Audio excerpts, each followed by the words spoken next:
మేడారం సమ్మక్క సారలమ్మ మహాజాతర కోసం కాంగ్రెస్ ప్రభుత్వం 105 కోట్లతో భక్తులకు సౌకర్యాలను కల్పిస్తుంది.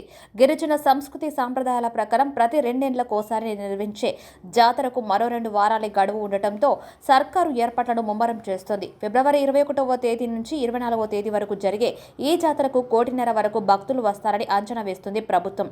ఈ మేరకు రాష్ట్ర మంత్రులు పొన్నం ప్రభాకర్, సీతక్క ఏర్పాట్లను పర్యవేక్షంగా మేడారం మహాజాతర రోడ్ మ్యాప్ను ములుగు జిల్లా పోలీసులు రెడీ చేశారు. జాతర సమయంలో ట్రాఫిక్ సమస్యలు తలెత్తకుండా చర్యలు తీసుకునేందుకు సిద్ధమవుతున్నారు. ఈ క్రమంలోనే మేడారం జాతరలో షాపుల కూల్చివేత కలకలం సృష్టించింది.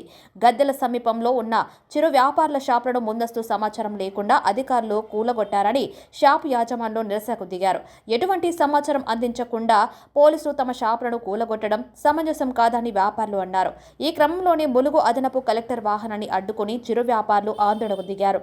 చిరు వ్యాపారులపై ఇంకా కర్మక్షంగా వ్యవహరించడం సరికదన్నారు. ప్రభుత్వ అనుమతితోనే షాపులు పెట్టుకున్నామని ఇప్పుడు వాటిని ఎటువంటి సమాచారం ఇవ్వకుండా కూలగొట్టడం ఏంటని వ్యాపారులు ప్రశ్నించారు. అయితే ఈ విషయం జిల్లా అదనపు కలెక్టర్ స్పందించకపోవడం గమనార్హం.